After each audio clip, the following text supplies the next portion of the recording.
I'm talking to Trevor Smith about Politicizing Digital Space, Theory, the Internet, and Renewing Democracy. And Trevor, I thought maybe we could start with the distinction you make, building primarily on Hannah Arendt, about social space and private space and public space. What are the distinctions there? So I like to think of the Internet as more of social space. Arendt kind of explains political space as the space of politics, whereas it's inherently public. Whereas private space is more kind of like where we're off kind of by ourselves in our house and stuff like that. And she kind of talks about public space as having this, what she calls the harsh light of the public. She says that, we can't always be out in public. We can't always be doing politics. So, we need private space as a kind of refuge away from the harsh light of the public. So she describes the social as kind of this, she describes it as like a weird realm of overlapping of the public and the private. She has this really good description of the social. She says it's kind of like if you're sitting around a table as if like at a seance or something, and the table kind of just disappears. She says it's kind of like awkward in that you're sitting around, you're really close to people, but there's nothing kind of to bring you together or to separate you. So I think a lot of the way we interact on the internet is like this, in that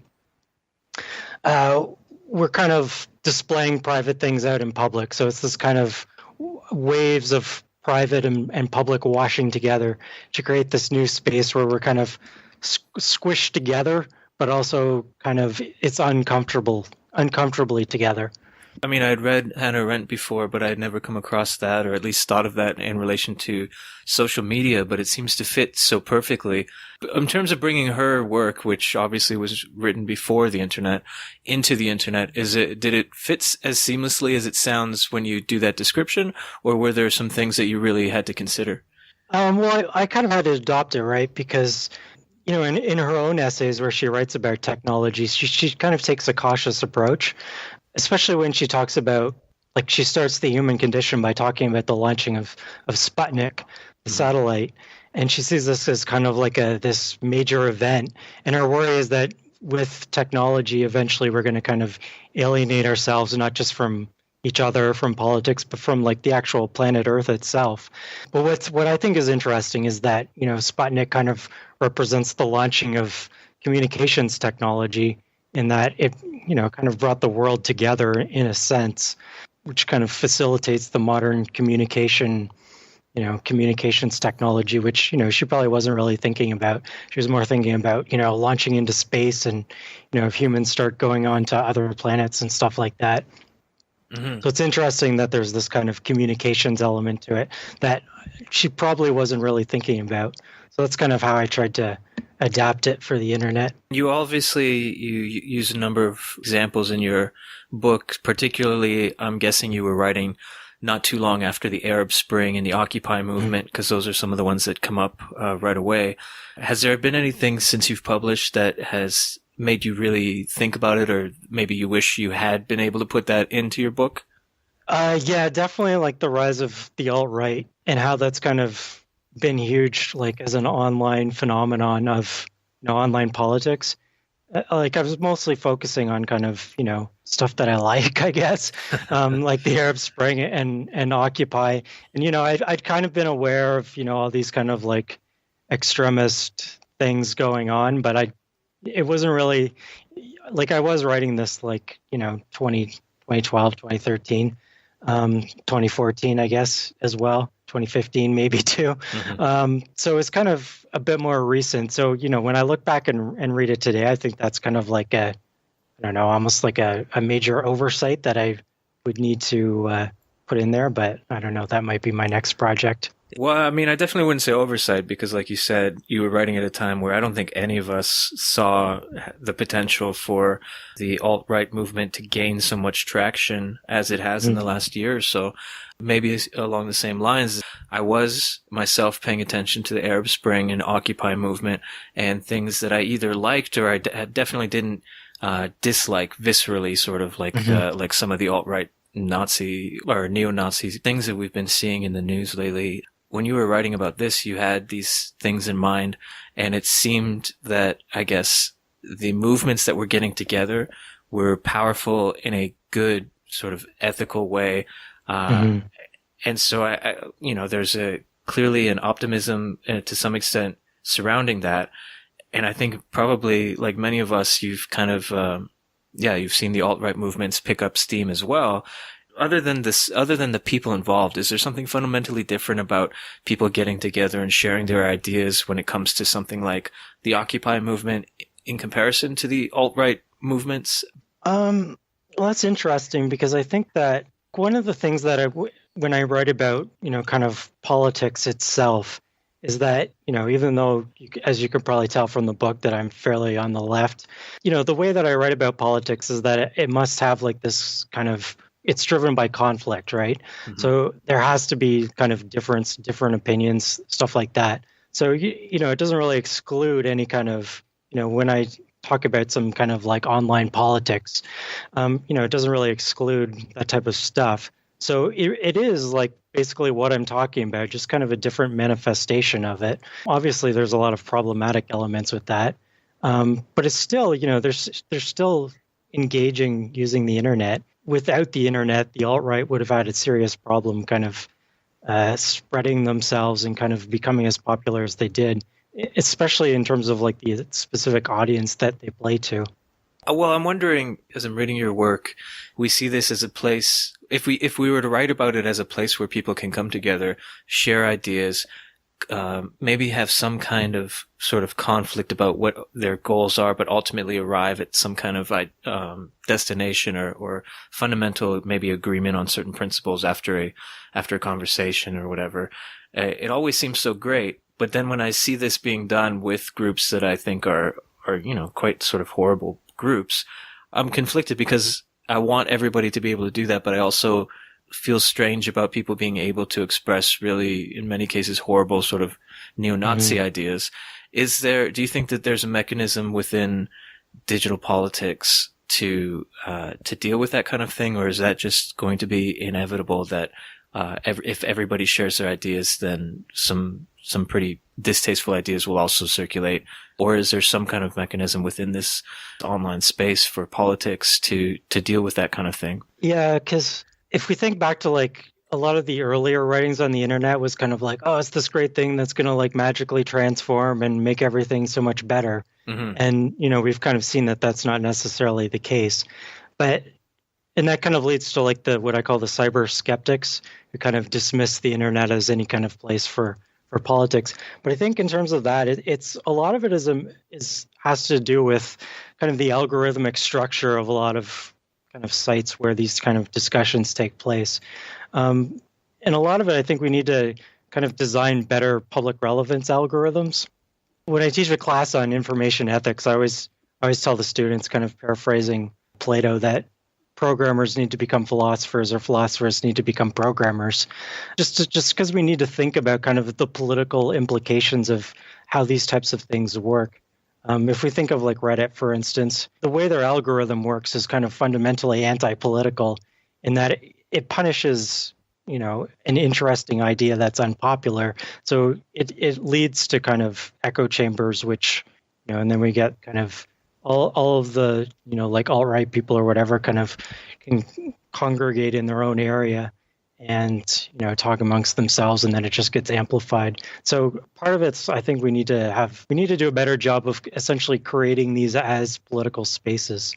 Well, and that's part of the allure of the internet is that you can find exactly what you want, right? Like you can search for such niche things because maybe nobody in your area is interested in this very specific cultural aspect or whatever, but somebody elsewhere far away who's connected can be. And so one of the great things is, it brings people together with very niche interests. But like you're saying, that's also potentially a flaw if we're going to have meaningful debates with people, especially outside of our circle of friends. Mm-hmm. One thing I'm still thinking about after reading your book is who's ultimately responsible, or what entity is ultimately responsible, because there are many factors, right? I mean, there's private businesses, there's the individual user, or maybe as consumer, but also as citizen and as potentially voter.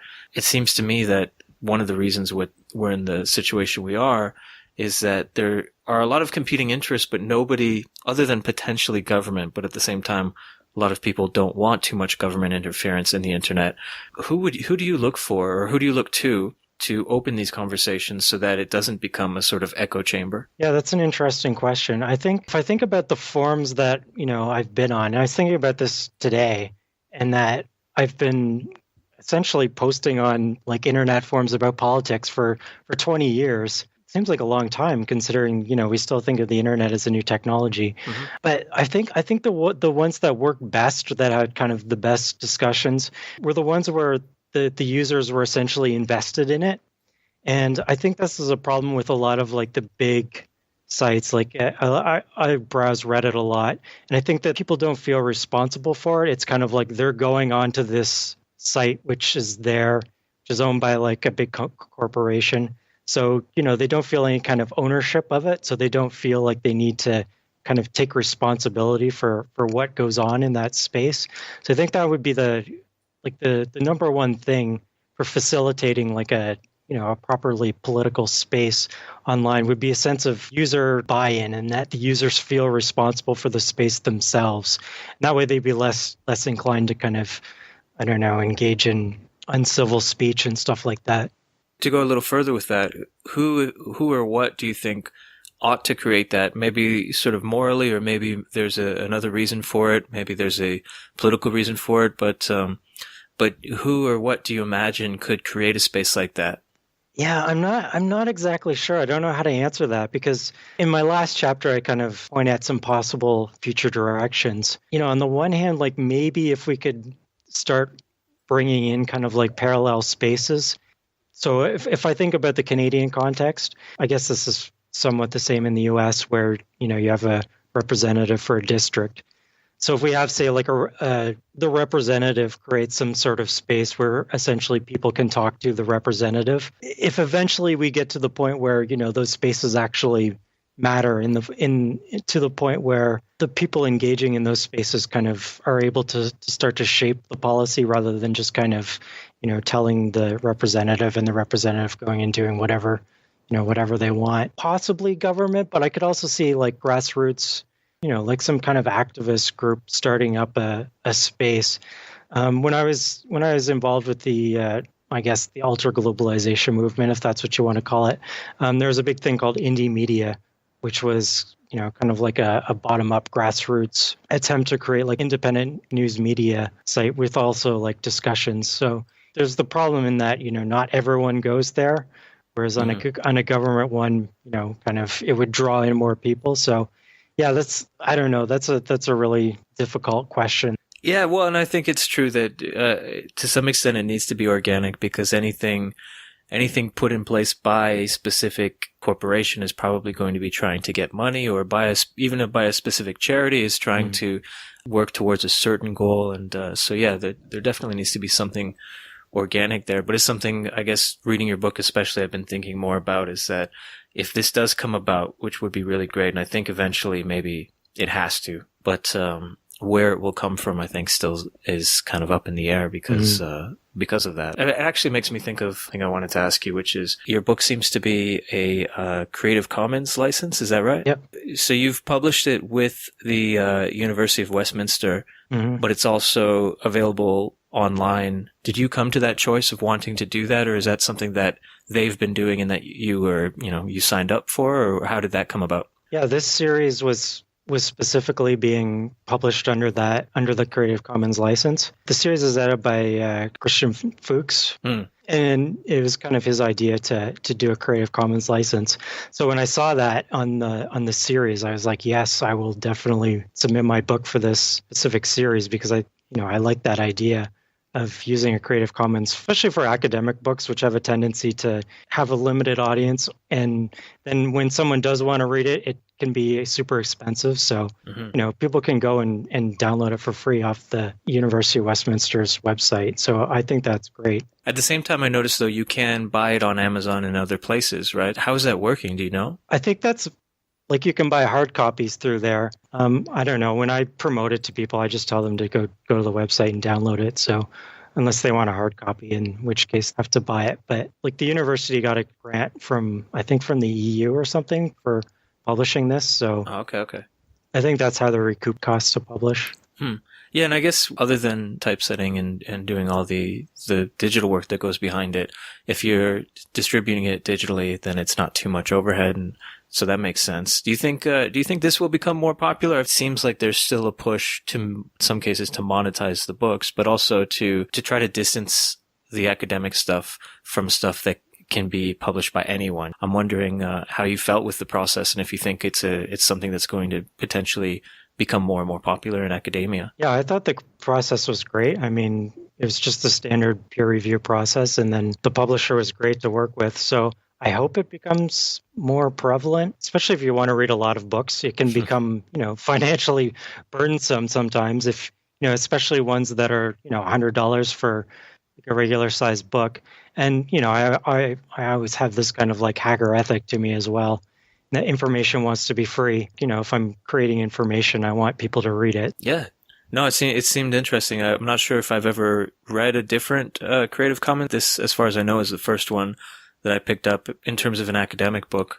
It seems like a great model that probably could easily take off. Yeah, hopefully. When you started to think about this question of politicizing digital space, was there a starting point from which you approached different ideas? Did you start to think about the digital networks and the internet, and then move into politics, or did you try to start by thinking what is political, which is sort of how your book starts, and then moving into digital space? Or was there a starting point conceptually, or were these things already sort of overlapping in your head? Yeah, I think they were linked. I did my undergraduate in computer science, and I worked for a while as a programmer.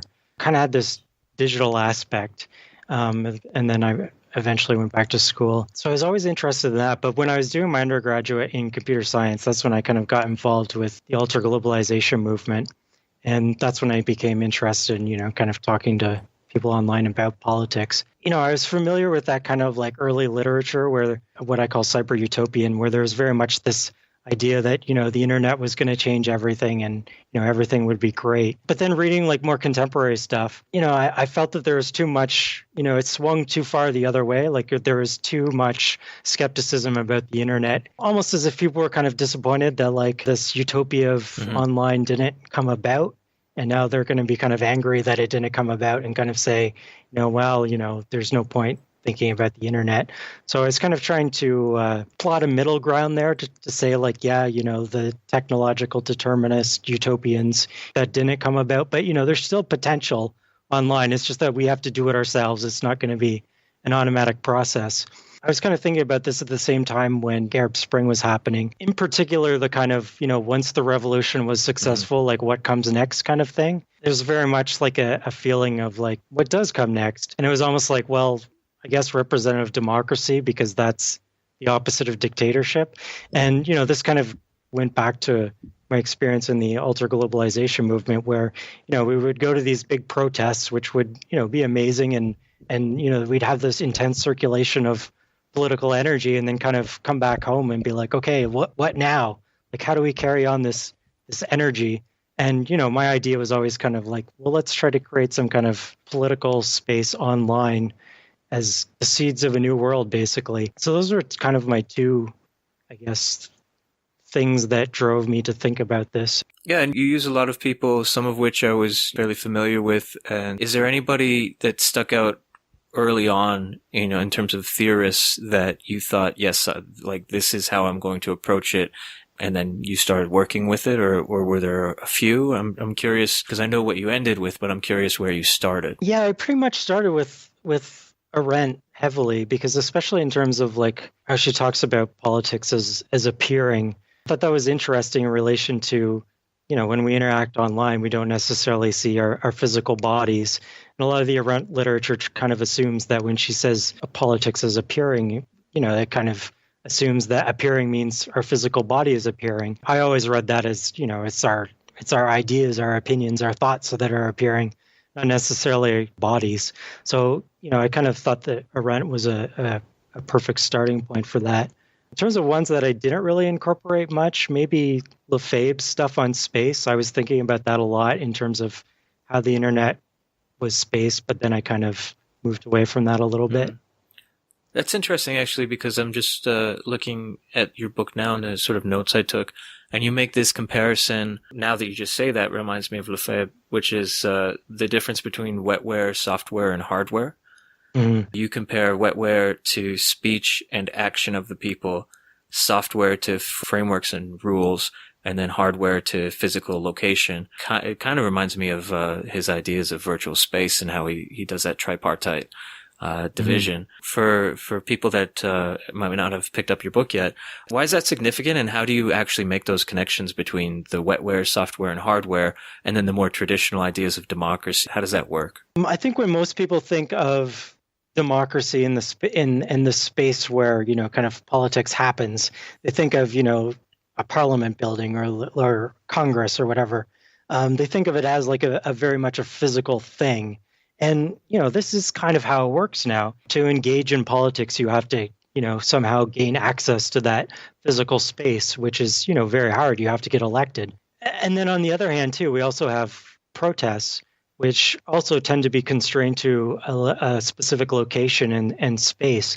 So what I was thinking about in terms of creating space on the internet is that, you know, it doesn't matter where our bodies are. So, you know, what I was thinking, what I was imagining was someone, you know, they're taking the train to work and they go on their phone and they log into the political space and, you know, read some comments and, you know, maybe make a couple posts while they're taking the train in. So it doesn't matter where your body is. And part of this, too, is when I was involved with the alter globalization stuff, I went to a lot of meetings that were really long and quite honestly, really boring.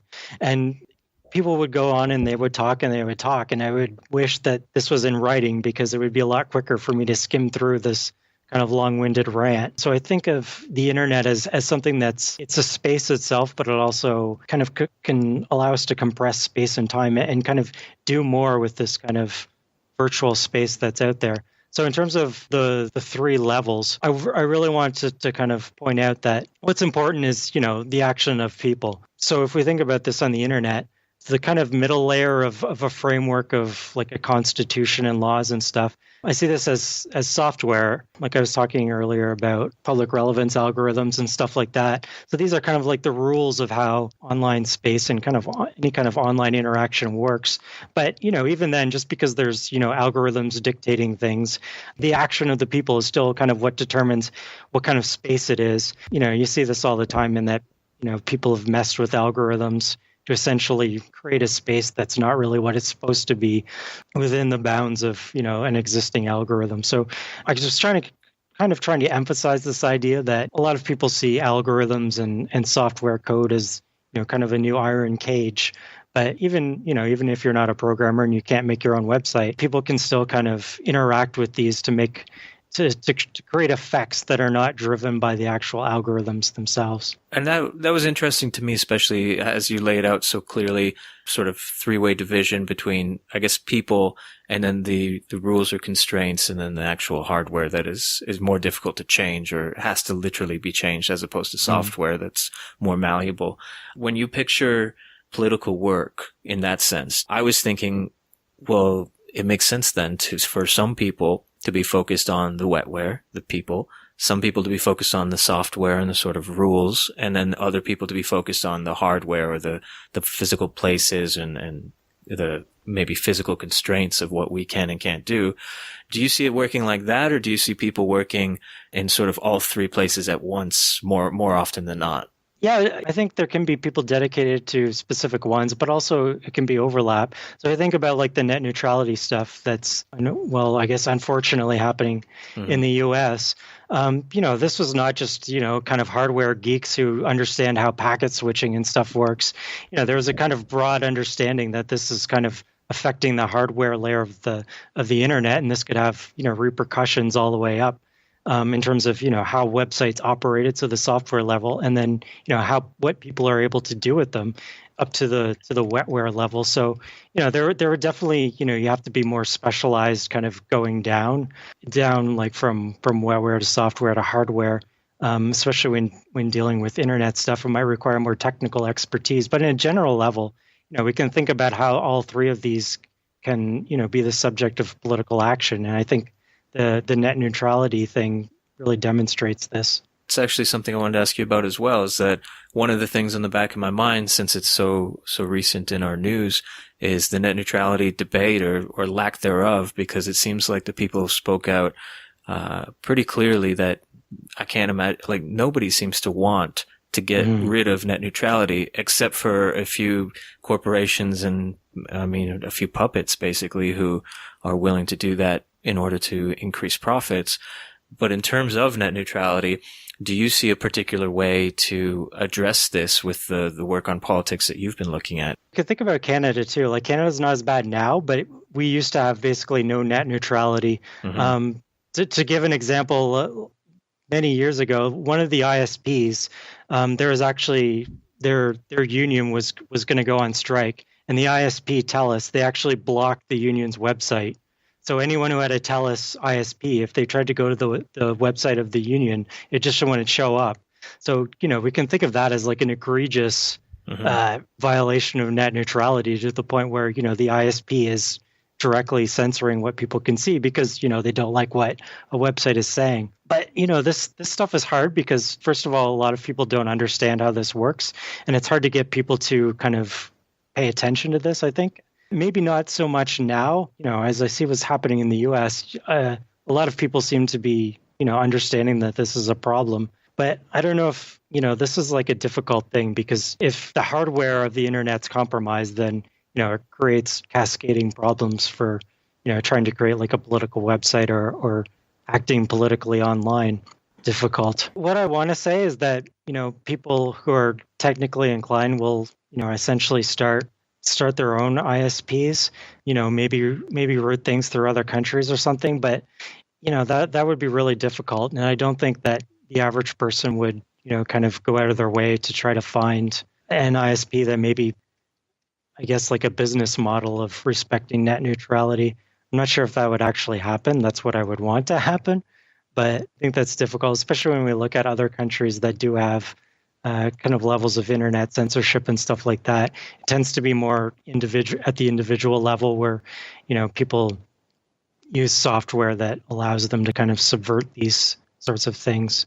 Well, after your research, I'm wondering if there's something you would suggest to ensure that people better understand these kinds of debates and what's going on.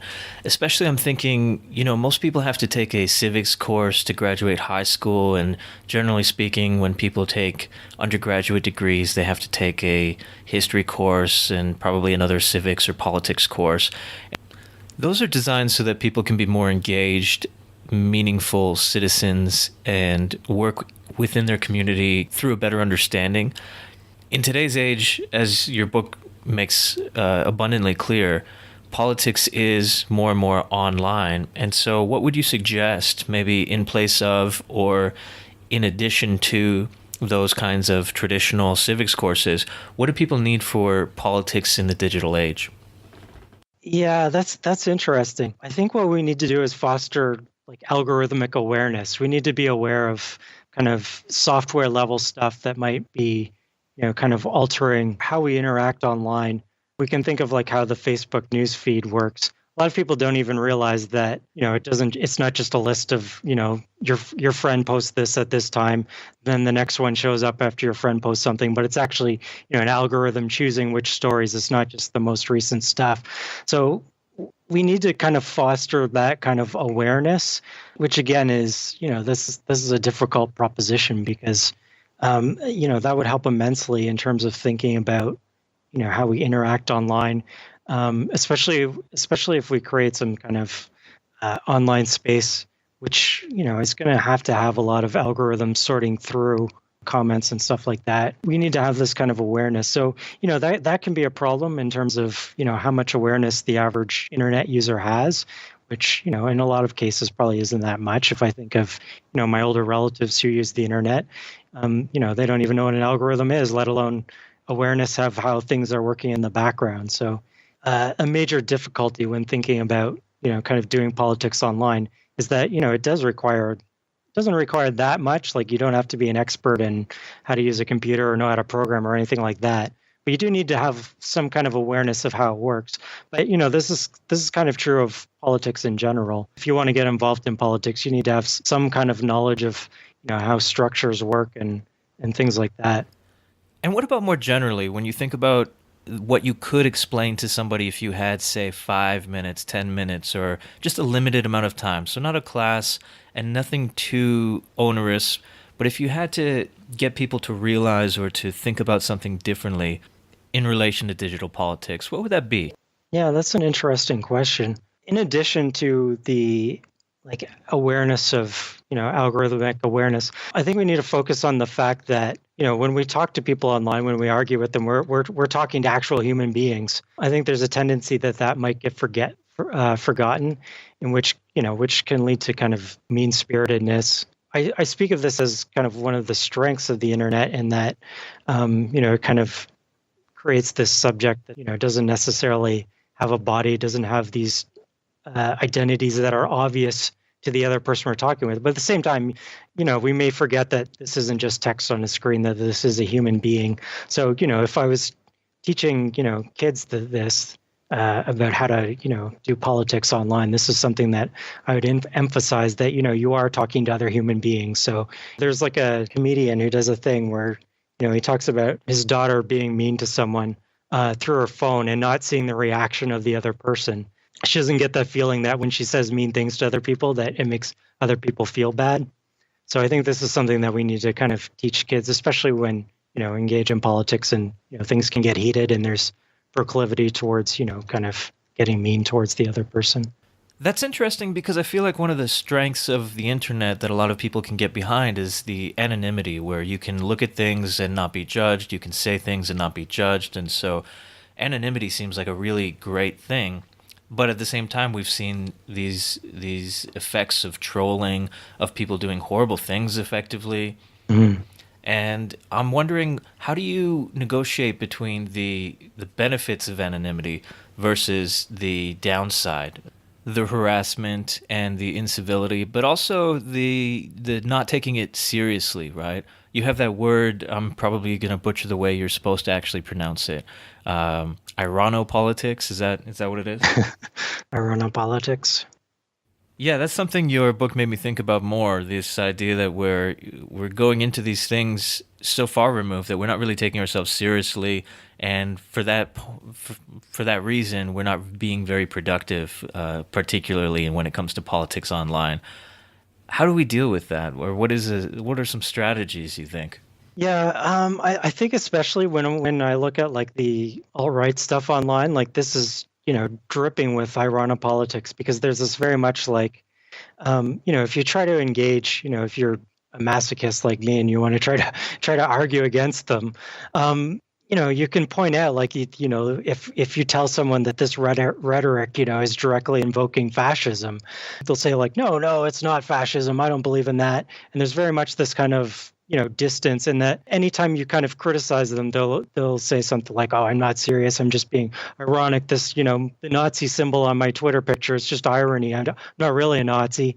So, I think the kind of peak of ironopolitics has become the alt-right and kind of revival of fascism, which is interesting because, like someone like Richard Rorty kind of argues that we need to maintain this ironic distance from politics, because if we get too passionately involved, it leads to totalitarianism. But here we have kind of these people with their ironic detachment allows them to not treat politics seriously, and then they end up in kind of these fascist configurations of politics. So I think we should treat politics seriously, and being passionate about things and actually believing in things is a good thing. Yeah, I definitely agree that there needs to be a lot of serious thought on the internet. But at the same time, I mean, one of the great things about the internet is that it allows space for play. I feel, for starters, that I'm just very grateful I didn't have the Facebook and Twitter and Instagram accounts when I was a much younger person, because I don't know what that would have resulted in. But more and more, I'm convinced by this argument that anonymity is really important, because it allows you to figure out who you are, what your beliefs are. And I often think back on this quote that I believe it's Eric Schmidt from Google or Alphabet now, who said basically, if you're doing something you don't want people to know about, you shouldn't be doing it on the internet, which of course makes a lot of sense in one way because, yeah, if you're doing something bad, maybe you shouldn't be doing it. Mm. But at the same time, you don't really get the opportunity to experiment and explore new ideas if you're constantly being monitored. I mean, there seems to be more and more of a fine line between a police state and allowing people to do anything and everything, because both of those, in their own ways, sound pretty bad. How do you negotiate that? How do you find a better middle ground, or is there even a middle ground, or are we just probably going to have to accept the fact that we will never be anonymous anymore? I think this goes back to what we were talking about earlier in terms of the social realm. So on the internet, it's hard to separate, kind of politics and non-politics stuff, in that it's kind of flows together. So if I look on my Facebook, it's like people doing political rants combined with, my cousin posting a picture of her dog or something like that, and there's a lack of separation. And this is one of the things where, if I think about Anonymous in terms of like the hacker movement, Anonymous, I think that their kind of underlying thing, unconsciously, it's not like they, have thought about this themselves, I don't think, but it's very much, they don't like the social aspect of the internet, in the sense they're antisocial, but not really as an insult. And that, they're anonymous, yet they argue in favor of privacy, and they also support, kind of political movements. So I think what we need to do is, if we had a specific space that was the political space, then, we could go to that space and be political. And then when we go and do other stuff online, it doesn't necessarily have to, have this kind of political overlap to everything. And this goes back to why Arendt argued that we needed kind of public and private, and that the private is kind of a refuge from politics. Because, even though politics is a good thing, we don't want to be in it and doing it all the time because it's exhausting. Well, and I think that's why myself and a lot of the people I know have made conscious efforts not to deal with politics, especially the headline, in-your-face, ridiculous politics that we are becoming more and more accustomed to all the time. And especially for me, right in the morning. I used to read the paper in the mornings. Now I wait till after I've taught class, so I'm not as angry, basically. Or I have a little more faith in humanity, because it's easy to get that stripped away in the incredible headlines that we're seeing seemingly all the time. That said, it means I've also had to go off of things like Facebook, because while maybe I would want to socialize and see friends and what they're up to, I'm bombarded also with those kinds of news stories and the kinds of things that I'm trying to avoid in the public sphere. And so I don't really have access to social media if I want to avoid the public sphere. Have you found or thought about a way to deal with that invasion of the public or the political into the social, in terms of social media especially? Or is this, again, something that we're simply going to have to adapt to because those spheres are no longer separate spheres anymore? Maybe they weren't to begin with, but definitely with the rise of social media and the kinds of apps that are more and more frequently used, is that just something that is it going to become quickly, or maybe already has become, a historical relic? Yeah, and I mean the structure of them is social, so that inherently these things are flowing together. So it's really hard to do. Like if I log into Reddit, sometimes I don't want to look at the politics things, but the front page is just kind of like everything put together, right? So, there will be all the political ones I subscribe to, and then, like the cat gifs that I also like. But, sometimes when I just want to look at one, it's difficult when you go to the front thing. Same with like Twitter and Facebook. It's just kind of how these are structured. So yeah, it's difficult because since they're structured in this social way, it becomes, kind of up to individuals to deal with this. And that's problematic because, it can be difficult to separate it out. It's not like something that's easy to do. Well, I think maybe even my bigger concern is the question of whether or not it's possible to do. Is it possible now to divide time and attention between a public, political, and a private, or is it gone? Yeah, I think this also speaks to like if we had like some kind of space that we knew was the political space that we went to do political things, then we'd probably be less inclined to, post a rant about politics on Facebook or something like that. We'd probably put that in the political space. So, trying to create these spaces from scratch is really difficult.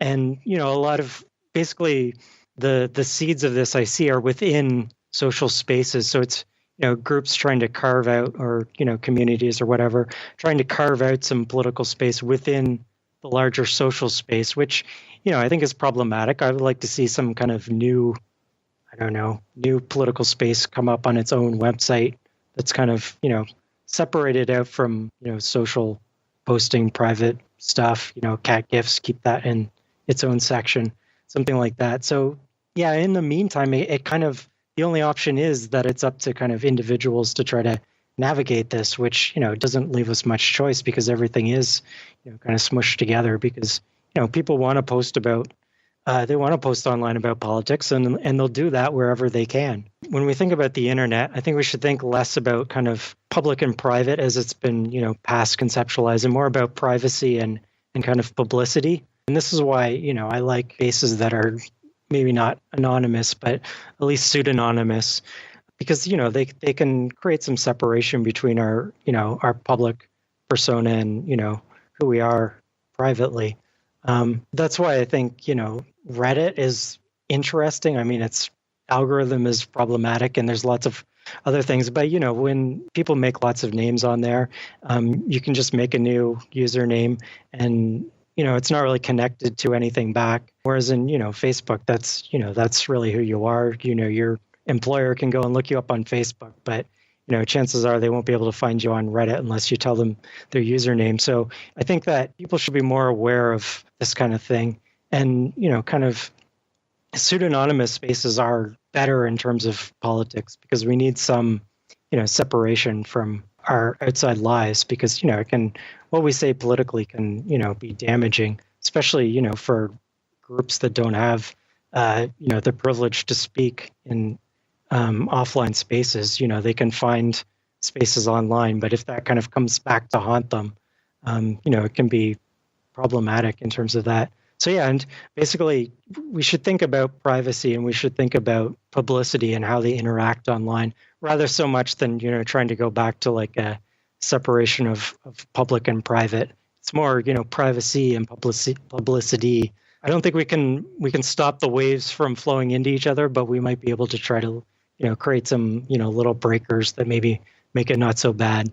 Well, and for those who do fall into that line of thinking that anonymity is not necessary for us, especially politically. In fact, everything should be public. As you said yourself earlier, information wants to be free. What is the benefit of anonymity? I used to wonder about this. I mean, I have my own response to this, but I'm wondering, what do you think? What is the benefit of anonymity, especially when we think about politics and digital space? Arendt talks about this in terms of, kind of revealing our unique selves. And, I think this helps a lot because it creates a bit of safety in that, especially people from, groups that are marked for kind of offline discrimination and stuff. If their identity that becomes a matter of discrimination, isn't apparently visible to everyone online, that can be liberating. They can really engage and talk to people. The people that they talk to, might still be a racist or whatever. Just the very ability to kind of, talk to people like that without this being a pre-disqualification from having political speech. I think that's an important aspect of kind of fostered by anonymity. That definitely makes a lot of sense, but how do you measure that in relation to the need to hold people accountable? I mean, I've had debates with my students and also with faculty and others about sites like, I can't remember the name of it exactly, but I'm sure you've seen these certain sites that will basically publicly shame people who have written horrible things online. Personally, I think any adult who is publicly, in particular, saying racist, sexist, homophobic things ought to be held accountable and doesn't deserve to be anonymous, particularly if they're hurting other people even if that's just emotionally, not physically, or from the comfort of their own home. I'm not a big fan of anonymity when it comes to that. However, yeah, when it comes to deciding who you are, what you believe particularly as a minor, that's where I start to question whether or not publicly shaming someone who's quite young might actually have a sort of reverse effect and solidify some of these really, really horrible values. Yeah, I don't know. Like I'm thinking about like Trump's past Twitter comments where he basically acts like he posts these things anonymously. Like people will bring up something he said previously, and it's like directly 100% the opposite of whatever he said today. And if they ask him about that, he basically says like, "I didn't say that," as if like no one can search his past Twitter history, which I find really interesting because and there's a thing on Reddit called Trump Criticizes Trump, and they basically take whatever he said today and they find an old tweet, and inevitably it works. Like every single day they find something, and like I find this really interesting because he himself doesn't see this as a problem. He's just, I didn't say that, but we have proof to say that. So when it comes to anonymity, I don't know. There's probably just bad people who will act bad rather regardless of whether they're anonymous or not. I did a little study of comments on Canadian newspaper websites a few years ago, and I thought that was really interesting because the CBC was switching from like a pseudonymous system to one where you had to use your real name, and they really believed that this was going to be the fix to newspaper comments and to make everything better and stop people from being mean. But before they did this, I was looking at them, and the worst comments were actually on two other sites which already required like a link to their Facebook profile. And what would happen was that when people wanted to be a jerk to someone, they would click through onto their Facebook profile, browse it for a few minutes, and then they would come back with like a specifically tailored insult that would be actually really hurtful versus, if the people were more anonymous and, they would only be able to kind of say like, you're an idiot or something, rather than being able to get some actual personal information and, say something like really harmful. So, I think it balances out in favor of anonymity kind of overall. Where do you see technology going in terms of democracy, especially in terms of things like elections? I'm curious because some people seem to really want the ability to, for example, vote online or to have more input and more access than we currently do. And in many cases, the way that things are run is not the way that we have to run them. I mean, I was made aware this election year that apparently the reason that elections are on a Tuesday in America is so that you can go to church on a Sunday, ride your horse into the nearest town where you would be voting, and then come back, and it wouldn't necessarily affect your week as much. You'd be back home you'd be able to go after church and come back home. And apparently, nobody wants to change that, even though that's probably not a very good reason for keeping it on a Tuesday. And yet there is a lot of reluctance. So I can only imagine the outcry potentially from people if you were to say, be able to vote online. So I'm curious, do you think that will be an eventuality, that kind of access, that kind of amalgam between our digital technologies and our historical political activities like voting, for example? Do you think that's almost inevitable to get, or do you think that we will probably continue to push against that? Yeah, I'm not sure on that. I think it could go either way. It kind of depends. Like for me, electronic voting just seems like I know that this is like a big issue in the States with like voting machines and stuff, but I think it's less of an issue here. Yet people are still very skeptical. There's this idea, like we have this idea of hacking as this like super easy thing that computer geniuses can just do. And then, like you can just rig it to whatever you want. The same people who, use the internet for their banking or, trade stocks online will believe that, an election is we couldn't possibly have that because of hacking. So, there's a lot of like, hysteria about that. But I think that, making politics easier is a good thing.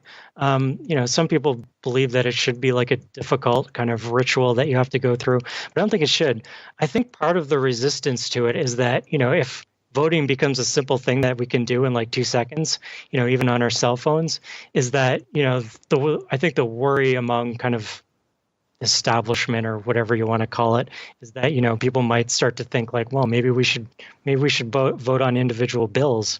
Maybe we can do more with this. Why do we need, representatives and that type of thing? So, I think they're worried that it might be a slippery slope. I don't think it really would be, because, if we look at other countries like Estonia that do have it, it's not really,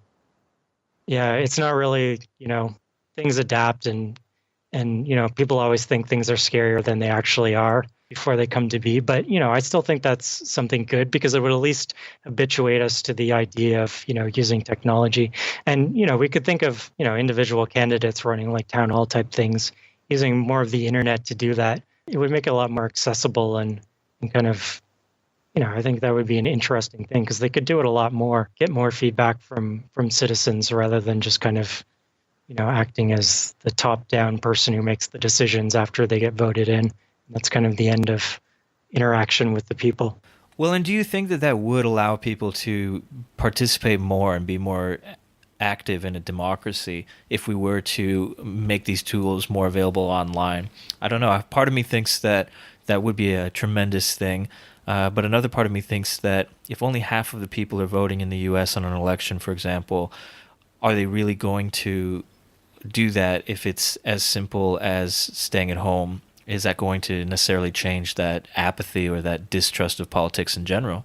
I think people want to participate. I think that they want to kind of engage politically, but a lot of people, when they think about, kind of official politics, they see it as a very distant thing. That's the thing that politicians do, not really a thing that people can do. I think we need better connections. I was just reading Jody Dean's book, Crowds and Party. I think we need a better kind of connection between activists and parties. I don't really like parties that much.